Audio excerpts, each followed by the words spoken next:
Kang Daeho looked at his computer screen. The numbers made no sense. He blinked and looked again. Still wrong. "Commander Kang, what do you see?" asked Admiral Vexthara. The tall blue alien was worried.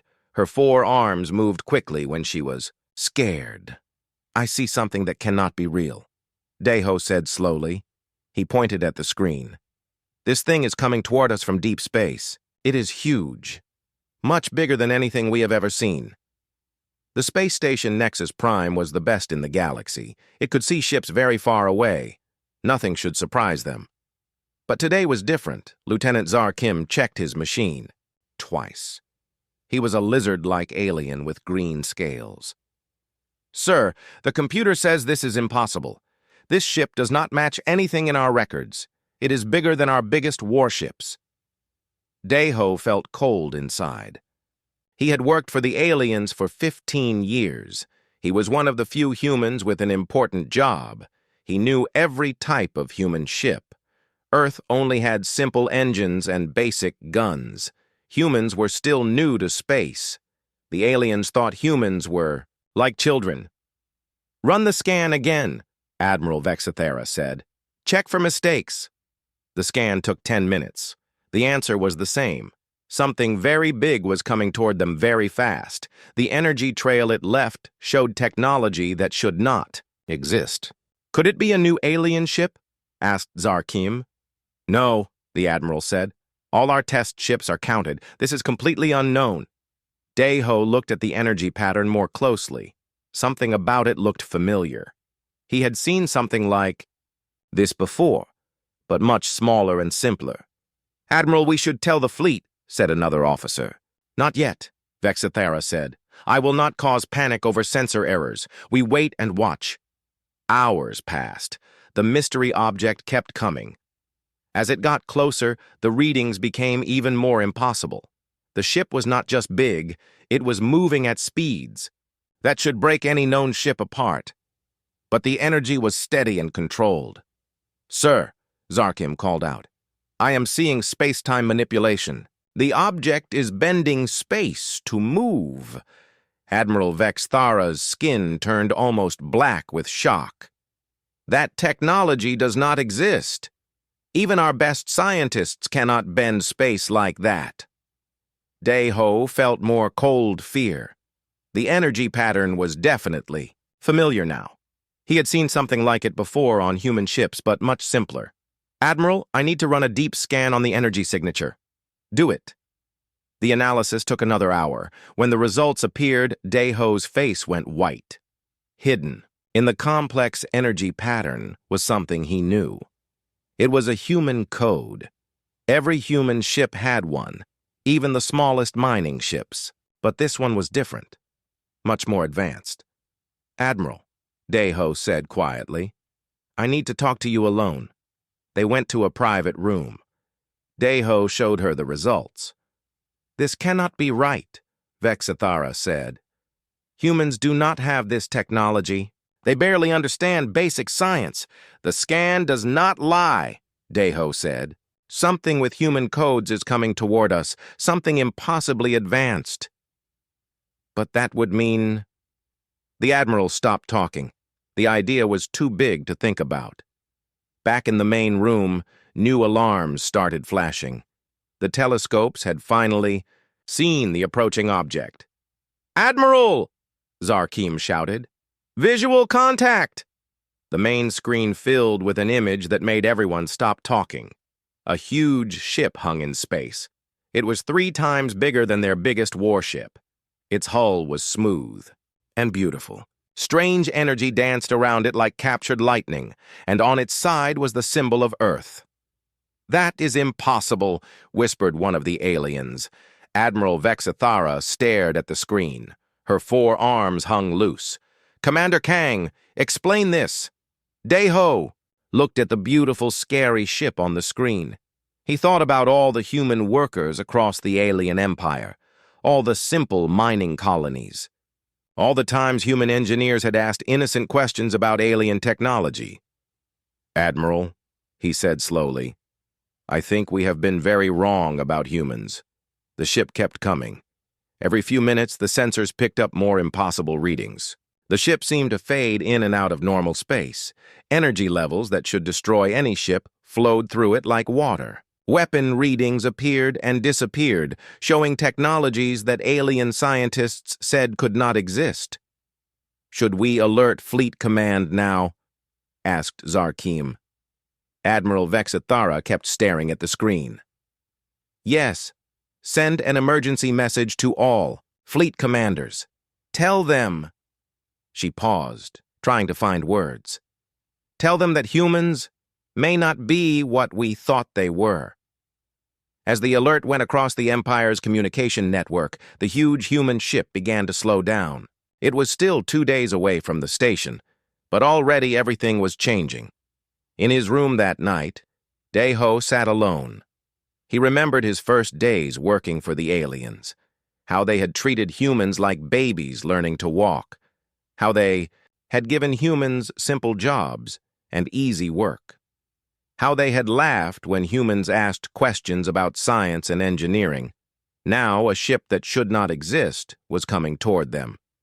A ship that made the aliens' best ships look like toys. Deho realized that everything was about to change. The question was whether the aliens would survive learning the truth about humans.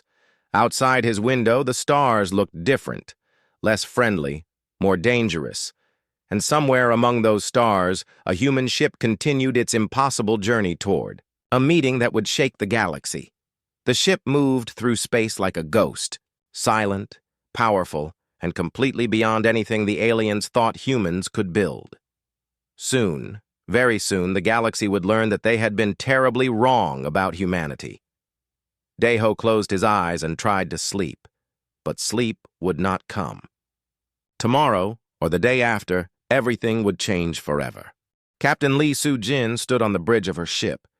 The big screen showed alien space in front of them, stars that humans had dreamed about for 50 years. Now they were here, not as servants, but as equals. "Captain, we are near the alien border," said Lim Do-hyun. He was the navigation officer.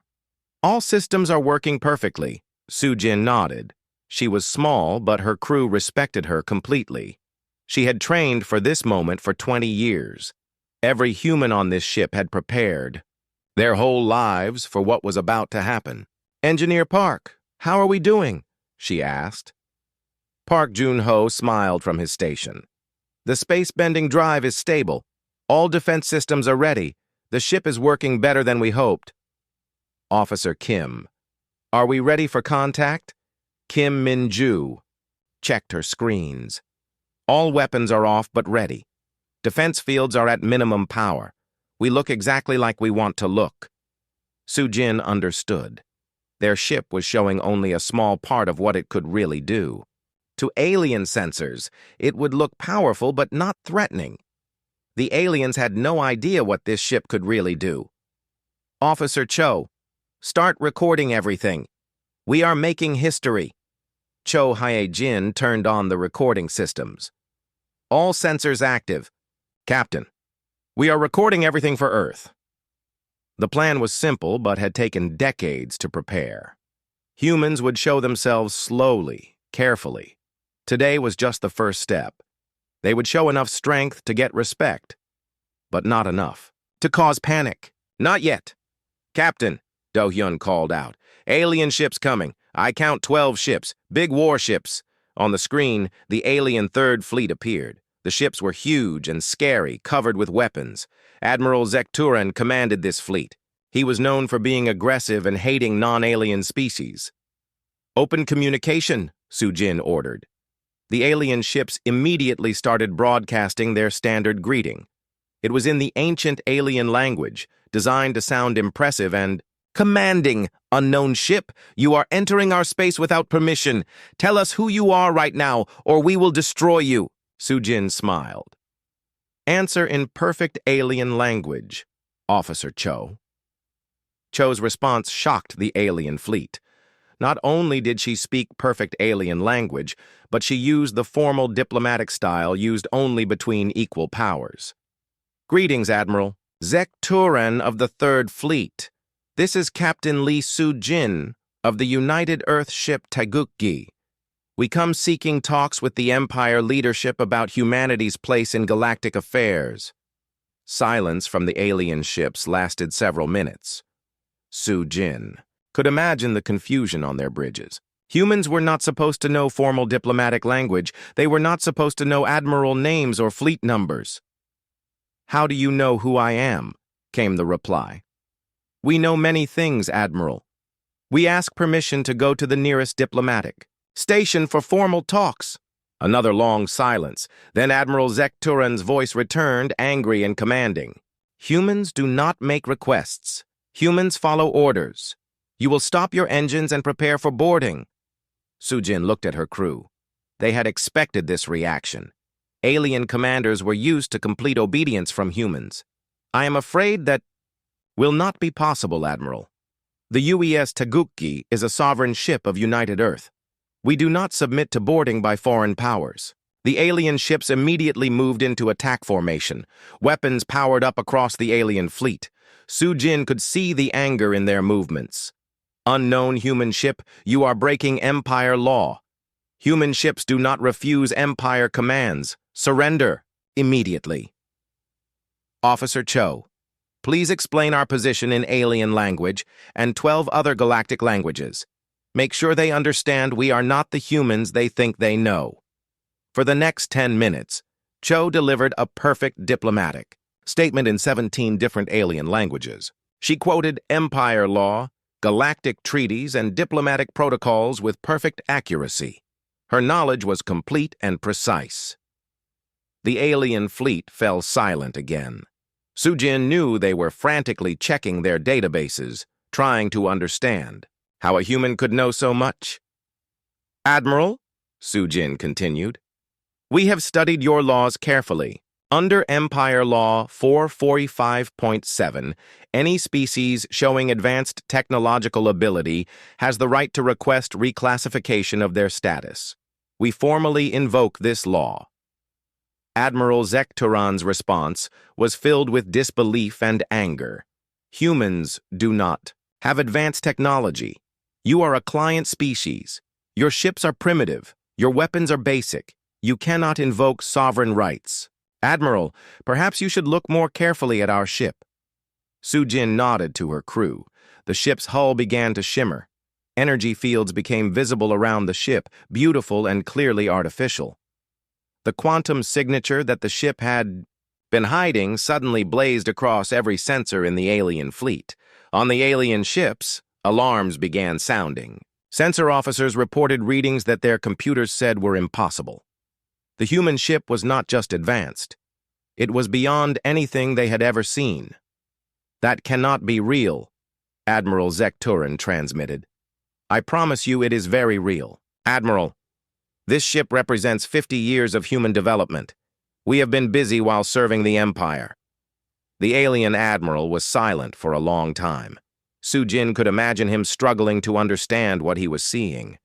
The human ship in front of him was larger than his flagship. Its energy readings suggested power levels that dwarfed his entire fleet. "Admiral," Soo-jin continued in a patient voice, "humanity requests formal diplomatic contact with the Empire Council. We have much to discuss."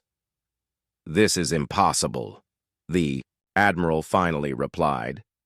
"Humans cannot build ships like this. Where did you get this technology?" Soo-jin smiled. "We built it ourselves, Admiral. Human engineers, human scientists, human workers. The same humans who have been serving the Empire faithfully for 50 years. She paused to let that sink in. The same humans who have been watching, learning, and improving all this time. The implications hit the alien fleet like a physical blow. If humans could build this ship, what else could they build? How many ships like this existed? How long had humans been hiding their true abilities? "Admiral Zekturan," Soo-jin continued, "we come in peace. We do not seek conflict with the Empire. We seek recognition as equals and partners. The age of human servitude is over." The alien ships remained in attack formation, but no weapons fired. Su-Jin knew they were afraid to attack something they did not understand. "We will wait here for your response, Admiral. Take all the time you need to contact your superiors. We are patient." And with that, Su-Jin cut the communication. The massive human ship hung in space, beautiful and impossible, while the alien fleet tried to figure out what to do. On Earth, billions of humans watched the live transmission and held their breath. After 50 years of pretending to be weak, humanity was finally showing its true face to the galaxy. The age of hiding was over. The age of truth had begun. Admiral Zekturin had waited long enough. The human ship had been sitting in his space for 6 hours, ignoring his demands. His patience was gone. "All ships, point your weapons at the human ship," he commanded. "If they will not obey, we will. Make them obey." The Third Fleet moved into attack position. 12 huge warships surrounded the single human ship. Their weapons charged with enough power to destroy a small moon. On the human ship's bridge, Captain Su-Jin watched the alien ships position themselves. She had hoped it would not come to this, but she was not surprised. "Captain, they are pointing weapons at us," reported Kim Min-ju from her weapon station. "I can see that, Officer Kim. Officer Cho, are you ready for the demonstration?" Cho Hye-jin checked her controls. "All systems ready, Captain. The gravity control probe is loaded and waiting." "Very good. Open a channel to Admiral Zekturan." The alien admiral's angry face appeared on the screen. "Human ship, you have ignored our lawful orders for the last time. Surrender now or be destroyed." Su-Jin looked at him calmly. "Admiral, I strongly advise against any aggressive action. You do not understand what you are dealing with." "I understand perfectly. You are a single human ship facing 12 Empire warships. The math is simple. Math can be misleading, Admiral. Since you insist on a demonstration of our abilities, we will provide one. Please watch carefully." Su-Jin nodded to her crew. "Turn on defensive systems." The human ship suddenly began to shimmer and fade. The solid metal hull became see-through, like glass. Energy readings from the ship scattered and became impossible to track. On the alien ships, weapons officers reported that their targeting systems could not lock onto the human ship. It was still visible, but their sensors could not get a solid reading. "What are you doing?" Admiral Zekturin demanded. "We are moving partially out of normal space-time," Su-Jin explained calmly. "Your weapons cannot hurt us while we exist between dimensions. This is a basic defensive measure." The Admiral stared at the ghostly ship in front of him. "That is impossible. No one can manipulate space-time like that." "Apparently, someone can." "Officer Cho, launch the probe." A small object came out of the human ship. It was barely the size of a fighter craft, but it moved with purpose toward a large asteroid floating nearby. The asteroid was the size of a city and had been there for thousands of years. "Admiral, please watch this demonstration carefully," Su-Jin said. "We want you to understand exactly what human technology can do." The probe reached the asteroid and began to emit a strange energy field. The massive rock started to change shape. Slowly, steadily, it squeezed itself into a perfect ball. The process took only minutes, but the result was incredible. A mountain-sized asteroid had been reduced to a ball 1/10 its original size. Every sensor in the alien fleet recorded the impossible event. The probe had controlled gravity itself, crushing solid rock without explosions or heat. It was controlled, precise, and terrifying. "The probe is now demonstrating selective atomic braking," Cho announced. The squeezed asteroid began to glow. Then, piece by piece, it simply vanished. Not exploded or melted, it stopped existing. The probe was breaking it down at the atomic level and scattering the pieces harmlessly into space. Within minutes, the entire asteroid was gone. Only empty space remained where a massive rock had floated for thousands of years. The alien fleet was completely silent. "The demonstration is complete," Su-Jin announced. "Our probe will now return." The small device flew back to the human ship and disappeared into its hull. The human ship became solid again, returning to normal space-time. Admiral Zekturan's voice was barely a whisper. "What did you just do?"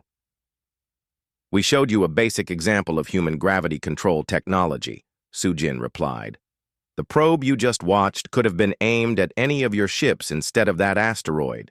The result would have been the same." "Yea?" Admiral's face had gone pale.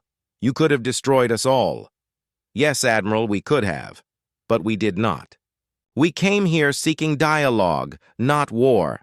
The demonstration was only to help you understand that threatening us is pointless." At the monitoring station, Commander Kong Dae-ho watched the sensor readings with growing horror. He had suspected that humans were hiding something, but this was beyond his worst fears. "Admiral Vexithera," he said quietly, "we need to contact Fleet Command immediately." The alien commander nodded slowly. "What do we tell them?" "We tell them that everything we thought we knew about humans is wrong. We tell them that human workers have been studying our technology for 50 years. We tell them that while we thought we were governing them, they were actually gathering intelligence." The implications were staggering. Every human colony in alien space was potentially a research station. Every human worker could be a scientist or engineer. Every simple question that humans had asked about alien technology over the decades had actually been part of a massive intelligence operation. "How many humans are there in Empire space?" Admiral Vexithara asked. Dae-ho checked the records. "Over 2 million, spread across 300 worlds. They have access to our shipyards, our research facilities, our military bases. And now we know they were never really primitive?" "No, Admiral. They were never primitive. They were patient." Back at the confrontation site, Admiral Zekturan was trying to process what he had witnessed. His 12 warships suddenly seemed small and helpless compared to the human ship. "What do you want?" he finally asked. "We want recognition as equals," Sujin replied. "We want the right to govern ourselves. We want humanity to have a voice in galactic affairs." "And if the Empire refuses?" Sujin's expression remained calm, but her words carried the weight of absolute certainty. "Admiral, you have just seen what one small probe can do to an asteroid. This ship carries 300 such probes, and this ship is not alone." She paused to let that information sink in. "Humanity has been preparing for this conversation for 50 years. We are ready for whatever the Empire decides." Admiral Zekturan realized that his entire understanding of the galaxy had just changed. The species he had considered barely civilized had technology that made his advanced fleet look primitive. "I need to contact my superiors," he said finally. "Of course, Admiral. We will wait. As I said before, we are very patient." The human ship hung in space, beautiful and terrible, while the alien fleet tried to figure out how to deal with a species that was no longer weak, no longer obedient, and no longer hiding what they could do. Across the galaxy, emergency messages began flying between alien worlds. The age of human submission was ending, and no one knew what would come next. The galaxy was about to learn that underestimating humanity had been a very dangerous mistake. 51 years earlier, Dr. Yoon Sang-woo stood in the emergency meeting room on Earth. The news had just arrived. First contact with aliens. Humanity was no longer alone in the universe. "They want to meet with our leaders," reported Director Nam Yoonji, head of Earth's spy services. "Their message says they come in peace, offering membership in their galactic community." Dr. Yoon, Earth's top strategic planner, studied the alien message data. "What do we know about their technology?" "Far beyond ours," Nam replied grimly. "Their ships use energy sources we cannot identify. Their weapons could destroy our entire fleet in minutes. If they wanted to conquer us, we could not stop them." The room fell silent. Earth's greatest military minds faced the reality that humanity was completely outmatched. "So we have a choice," Dr. Yoon said slowly. Submit completely, or find another way. 3 months later, the alien delegation arrived at Earth. The Empire representatives were polite but talked down to humans. They offered humanity junior membership in their galactic community. Humans would provide labor and basic manufacturing. In return, the Empire would protect them and slowly introduce them to galactic civilization. Your species shows promise, the lead alien ambassador had said. In a few hundred years, you may be ready for more advanced responsibilities. Dr. Yoon and Director Nam exchanged glances during the meeting. They had already made their decision. We are honored by your offer, Dr. Yoon replied humbly. Humanity will be grateful to serve the Empire. The aliens left Earth satisfied that they had gained another obedient client species. They had no idea that humanity's real response was just beginning. Operation Tortoise is now active, Dr. Yoon announced to a secret gathering of Earth's best minds. We will appear weak and primitive while we learn everything we can about alien technology. We will seem grateful and obedient while we develop abilities they cannot imagine. Director Nam outlined the plan. Every human who leaves Earth will be a trained observer. Scientists, engineers, spy operatives, all disguised as simple workers. Every human colony will have hidden research facilities. Every innocent question we ask will gather more information. Professor Bae-tae Young, Earth's leading physicist, raised a concern. Their technology is centuries ahead of ours. How can we possibly catch up? By being human, Dr. Yoon replied. We think differently than they do. We solve problems in ways they do not expect. We will use that advantage. The plan was brilliant in its simplicity. For 50 years, humanity played the role of grateful servants while secretly studying everything about the Empire. Human workers sent detailed reports back to Earth. Human miners actually operated hidden laboratories. Human traders mapped Empire technology and defenses. The breakthrough came 20 years into the operation. Professor Bae-tae Young discovered something remarkable about human brains. They could connect directly with quantum fields in ways alien minds could not. This led to leaps in understanding that allowed humans to understand and improve upon alien technology. It is like they can see patterns that we cannot.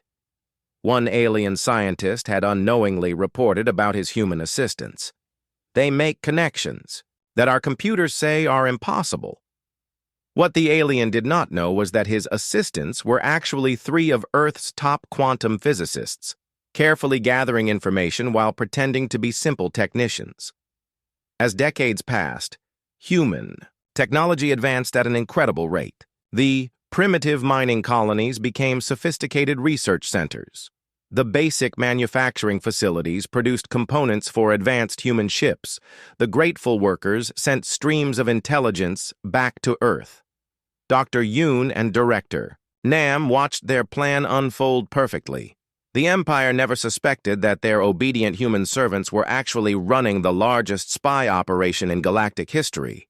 The beauty of it, Nam had said during one planning meeting, is that they expect us to be primitive.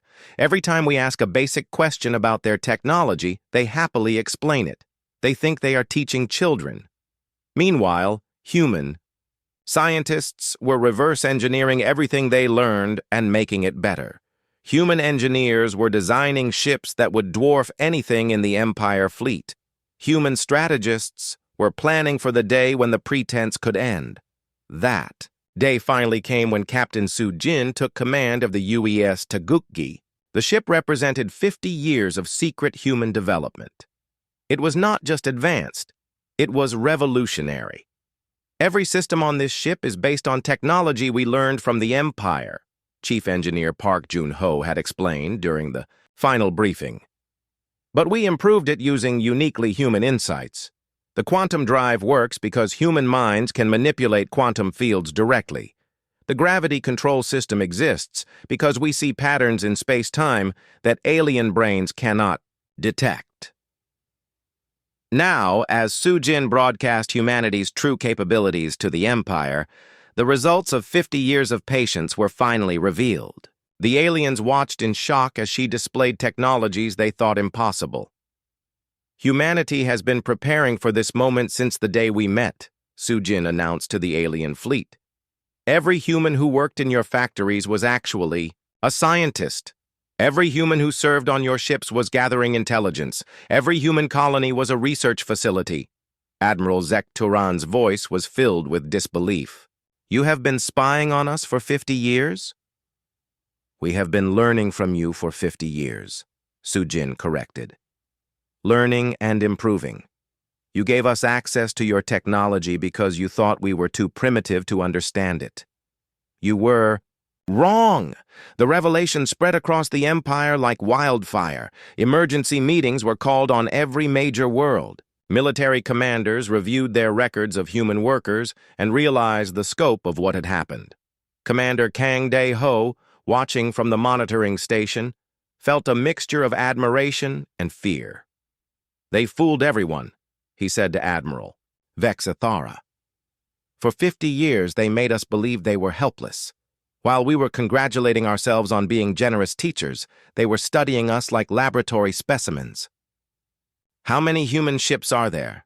the Admiral asked. "We do not know," Dae-ho replied. "If they could hide this much from us, they could hide anything." The truth was worse than the Empire imagined. Sujin's ship was one of 100 identical ships hidden throughout human space. Humanity had not just caught up to Empire technology, they had surpassed it.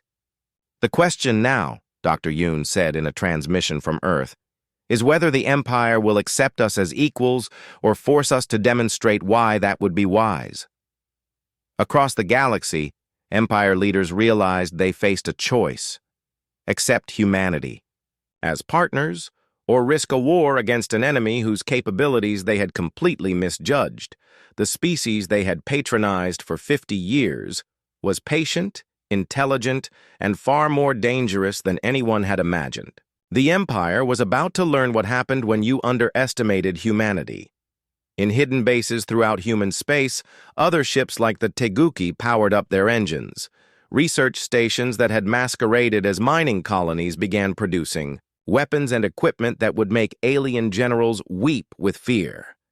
The galaxy's greatest intelligence operation was finally coming to an end. Soon, very soon, the aliens would learn the price of treating humanity like children. Dr. Yoon smiled as he watched the alien panic spread across their communication networks. 50 years of patience was about to pay off in ways the galaxy could not imagine. The alien response came faster than expected. Within 12 hours, Admiral Zekataran's single fleet had grown to 15 fleets. Over 200 alien warships surrounded the lone human ship.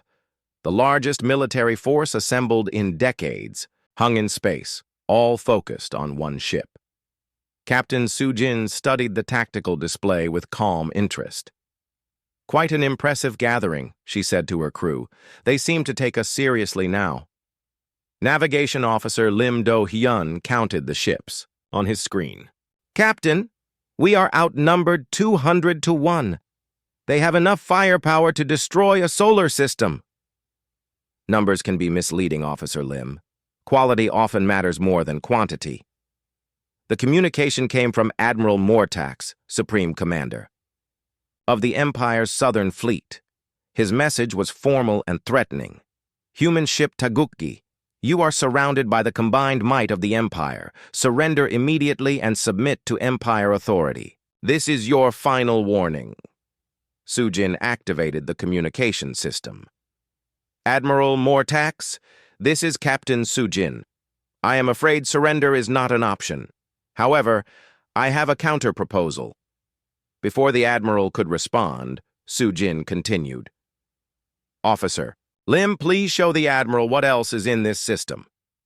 The space around the alien fleet suddenly filled with new contacts. 99 additional ships appeared as if from nowhere. They had been there all along, hidden by the same phase-shifting technology that the Teguki used for defense. 100 human ships now faced 200 alien ships. but the human ships were all identical to the Taeguki, massive, advanced, and bristling with unknown technology. "Impossible," Admiral Mortax transmitted. "Where did these ships come from?" "They have been waiting, Admiral, hidden and patient, just like humanity itself. The Taeguki is not alone. It never was." Chief Science Officer Cho Hyejin spoke up from her station. "Captain, I am also detecting the activation of 14 hidden bases throughout this sector. All are powered up and ready." Sujin nodded. "Thank you, Officer Cho. Admiral Mortax, humanity has been very busy during our 50 years of service to the Empire. We have established research facilities, shipyards, and defensive positions throughout this region of space." The alien admiral's voice was strained. "You have been building military installations in Empire space without permission." "We have been preparing for our independence, Admiral. The installations are for research and defense only. We have no desire for conquest." Dr. Oh Kyung-mi, humanity's chief diplomat aboard the Taeguki, stepped forward. "Admiral Mortax, I am Dr. Oh, speaking for Earth's government. We have specific terms to discuss." "Humans do not make terms with the Empire," the Admiral replied angrily. "I am afraid that has changed, Admiral. Please listen carefully to our requirements."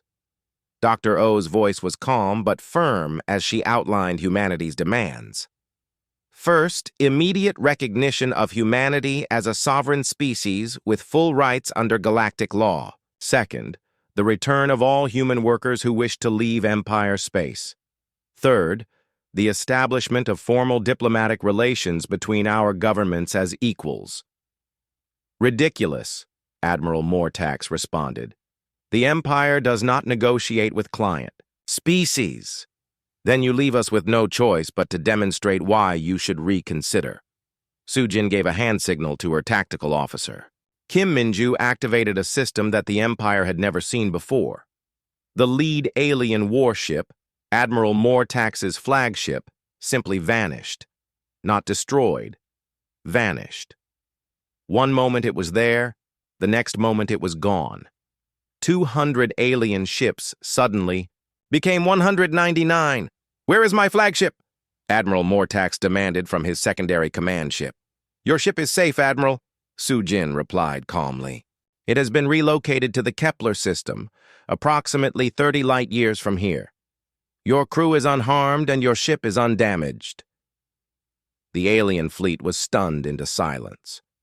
They had just witnessed a technology that could move their largest ships instantly across vast distances. "How is that possible?" the Admiral asked. "Human quantum manipulation technology," Dr. O explained. "We can create temporary wormholes and transport objects through space instantly. Your ship was moved safely to demonstrate that we can relocate your forces anywhere we choose." Admiral Mortax's voice was filled with disbelief and growing fear. "You transported a warship 30 light years in an instant." "Yes, Admiral, and we can do the same to your entire fleet if necessary." The demonstration had the desired effect. Across the alien fleet, ship commanders realized they were facing an enemy that could remove them from the battlefield without even firing a shot. "Admiral," Dr. O continued, "humanity does not want war. We want respect. We want the right to govern ourselves and participate in galactic affairs as equals. These are reasonable requests. The Empire Council will never agree to this," Admiral Mortax replied, but his voice lacked conviction. "Then perhaps the Empire Council needs a more convincing demonstration." Sujin looked at her navigation officer. "Officer Lim, how many alien fleets are currently deployed throughout the galaxy?" 36 active fleets, Captain. All major command ships identified and tracked." "Very good. Kim, prepare the transport system for multiple targets." What happened next became known throughout the galaxy as the day the fleets vanished. In the space of 10 minutes, 36 alien fleets simply disappeared from their positions across known space. They reappeared in various empty systems, far from any strategic locations, completely unharmed but totally relocated. The Empire's entire military force had been moved like pieces on a chessboard, demonstrating humanity's complete control over space itself. "This is what human technology can accomplish," Sujin announced on an open channel that reached every alien world. "We do not seek to destroy or conquer. We seek only recognition and respect. On alien worlds across the galaxy, alien citizens watched the impossible relocations on their news broadcasts. Their mighty fleets had been moved like toys by a species they had considered primitive." Admiral Mortax's voice was barely a whisper. "What do you want us to do?" "Contact the Empire Council," Dr. O replied. "Tell them that humanity is ready for formal negotiations. Tell them that the age of human servitude is over. And if they refuse," Sujin's expression remained calm, but her words carried absolute certainty. "Admiral, we have just moved 36 fleets across the galaxy without harming a single being. Imagine what we could do if we were less peaceful." The threat was clear, without being direct. Humanity could relocate entire fleets at will. If they chose to, they could move alien ships into stars, black holes, or the empty void between galaxies. "We will wait for the Council's response," Dr. O announced. "We have been patient for 50 years. We can be patient a little longer." As the alien fleet struggled to comprehend what had happened, humanity's message spread across the galaxy. The species that had served quietly for half a century was no longer hiding its capabilities. The Empire faced a choice: accept humanity as equals or risk discovering what other technologies the humans had developed in secret. Either way, the galaxy would never be the same. In the depths of space, human ships waited at coordinates known only to Earth Command. If the aliens chose war, they would learn that humanity had prepared for that possibility too. But Sujin hoped it would not come to that. Peace was always better than war, even when you knew you would win. 6 months had passed since the day the alien fleets vanished. The galaxy was a different place now. Ambassador Seo Wanho walked through the corridors of the Galactic Council building on Nexus Central. The massive structure had housed alien diplomats for thousands of years, but today was special. Today, humanity would take its seat as an equal member of galactic civilization. "Ambassador Seo," called a familiar voice. He turned to see Admiral Kang De-ho approaching. The human officer now wore the uniform of the Cooperative Defense Force, the new joint military organization that had replaced the Empire's oppressive fleet system. "Admiral Kang," Sao replied with a smile. "How are the integration exercises going?" "Better than expected," De-ho answered. "Human and alien crews are working well together. The joint training programs are showing excellent results." It had not been easy. The Empire's surrender had come only after weeks of negotiations and several more demonstrations of human capabilities. When the alien leadership finally accepted that humanity could not be forced back into servitude, they had little choice but to agree to a complete restructuring of galactic society. The old Empire was gone. In its place stood the Galactic Cooperative, a federation of equal species working together for mutual benefit. Humanity did not rule this new organization, but they were respected partners in its leadership. "The council session is about to begin," De-ho said. "Are you ready for this?" Seo straightened his diplomatic robes. "I have been preparing for this moment my entire life." They entered the main chamber together. The massive room held representatives from 47 different species. At the center stood the council circle, where the governing members sat. Today, humanity would join that circle for the first time. President Zarkon of the old alien worlds stood to address the assembly. "Honored representatives, we gather today to welcome our newest permanent council member. The humans have proven their technological advancement and their commitment to peaceful cooperation." There was scattered applause, though Seo noticed some alien representatives still looked uncomfortable. Change did not come easily to beings who had ruled the galaxy for thousands of years. Ambassador Seo Wan-ho of Earth, the president continued, "Please take your place in the council circle." Seo walked to the center of the chamber. The seat that had been prepared for humanity was identical to those of the other council members. No higher, no lower. Equal in every way. As he sat down, Seo thought about the journey that had brought humanity to this moment. 50 years of patience, planning, and careful preparation. Thousands of humans working in secret across the galaxy, all leading to this day when humanity claimed its rightful place among the stars. The Galactic Cooperative recognizes humanity as a sovereign species with full voting rights, President Zarkon announced. Let it be recorded that this day marks a new age of cooperation and mutual respect.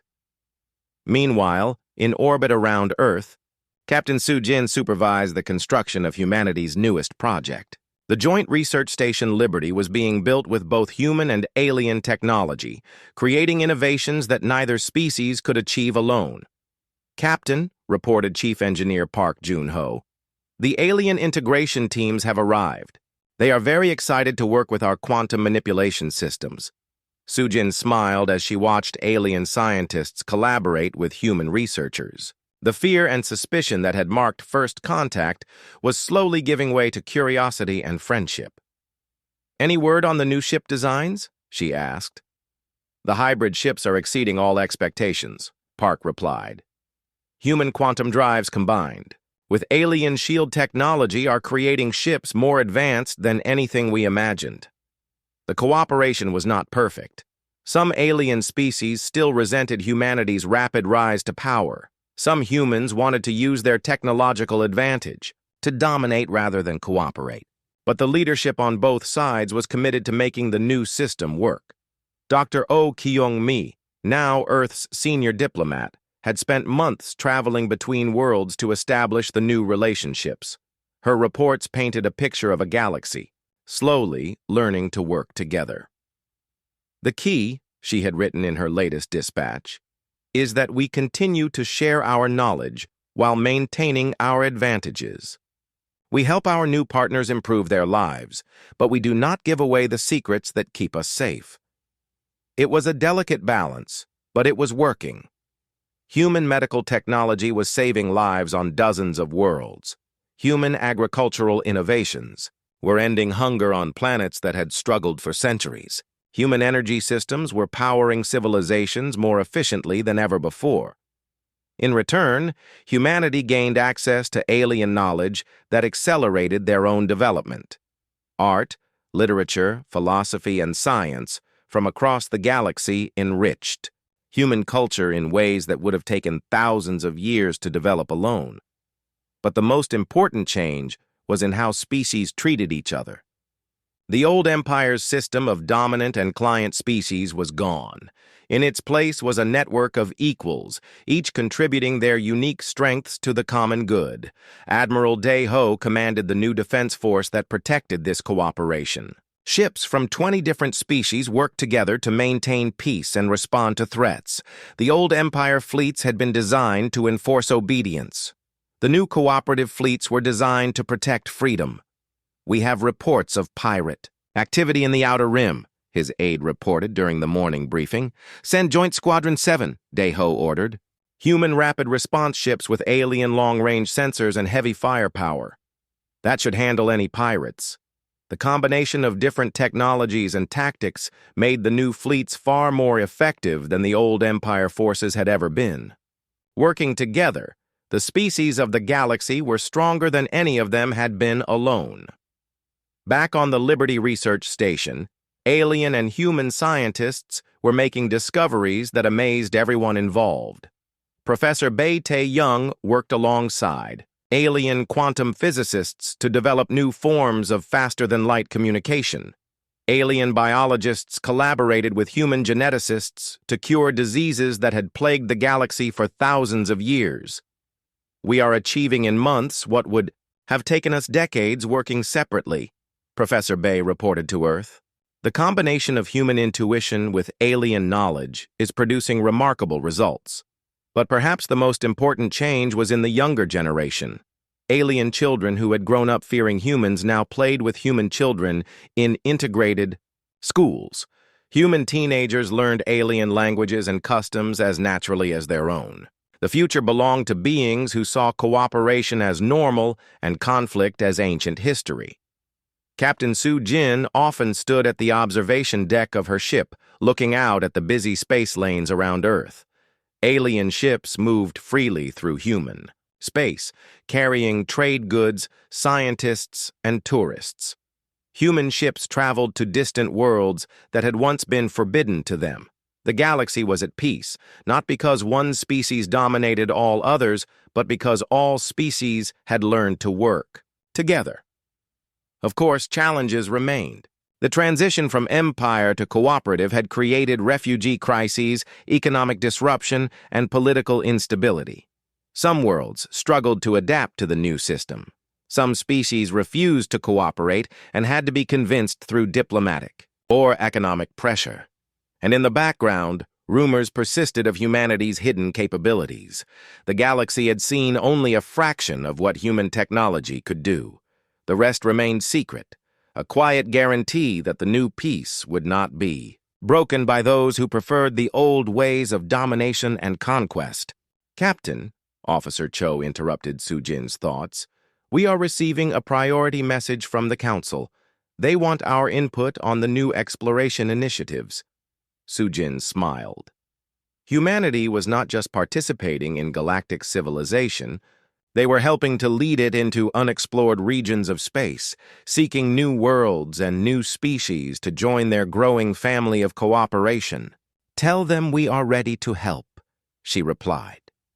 "Humanity has always been good at exploring the unknown." As her ship prepared to join the latest exploration mission, Sujin reflected on how far they had come. 50 years ago, humanity had been alone on a single world, dreaming of the stars. Now they were partners in a galactic civilization, respected for their strength and valued for their contributions. The age of human weakness was over. The age of human partnership had begun, and the galaxy was better for it.